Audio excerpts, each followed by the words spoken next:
the assembly step by step. From the sturdy case that holds it all to the motherboard, the heart of operations, and the powerful CPU.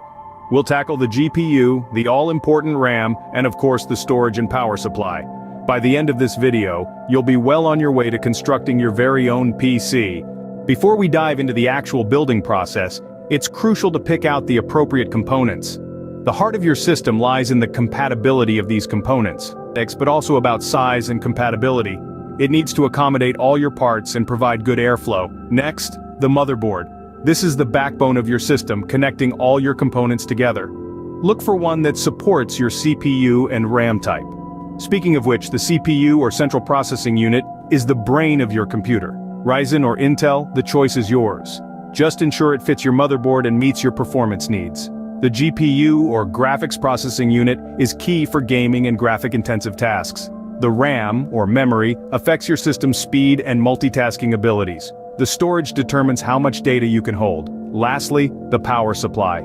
It needs to provide enough power for all your components. Now that you have your components ready, it's time to want to gently lower the motherboard into the case, aligning the holes on the board with the standoffs in the case. Once it's in the right position, you can secure it with screws, ensuring it's snug, but not overly tight. Remember, it's all about balance here. One of the most important aspects of this step is making sure your motherboard is properly grounded. This is vital to prevent any potential static electricity damage. Often your case will come with a pre-installed I/O shield that'll help with grounding, but it's always good to double-check. With the motherboard securely in place and grounded, we've laid the groundwork for the rest of the build.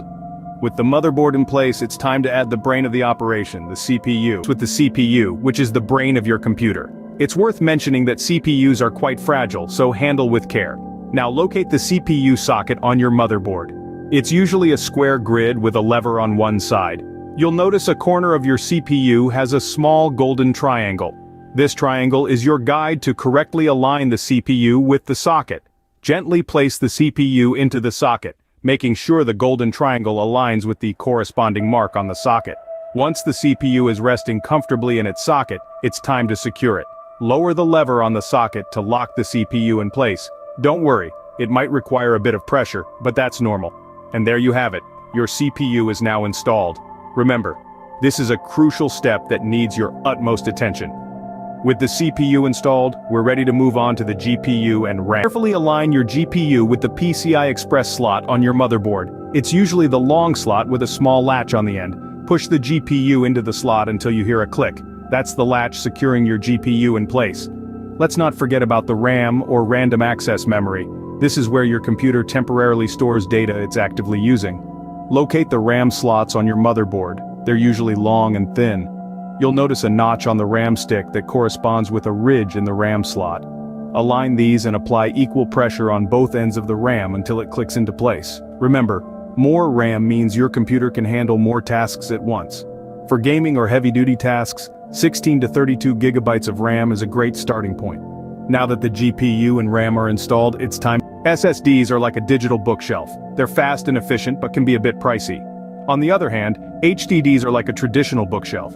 They're slower but offer a lot more space for less money. To install, slide your drive into an open bay and secure it with screws. If you're using an SSD, you might need an adapter to fit it in a larger bay. Once secured, connect the SATA data cable from your motherboard to your drive. And finally, connect the SATA power cable from your power supply unit to your drive. With storage sorted, there's just one component left, the power supply that can handle the collective power draw of your components. Now let's get into the installation. Start by placing the PSU into its dedicated space, usually at the bottom rear of the case. Secure it in place with the screws provided. Next comes the part that can seem a bit daunting, cable management. But don't worry, it's not as complicated as it looks. The PSU comes with a variety of cables, each designed to power a specific component. We have the motherboard power, CPU power, GPU power, and SATA power cables. Find the corresponding ports on your components and connect them one by one. Cable management is crucial for two reasons: airflow and aesthetics. A clean, well-organized case allows for better airflow, keeping your components cool. Plus, it just looks better. Use zip ties or Velcro straps to bundle the cables together and keep them out of the way. And there you have it, your very own PC built from scratch. Now go ahead, press the power button and watch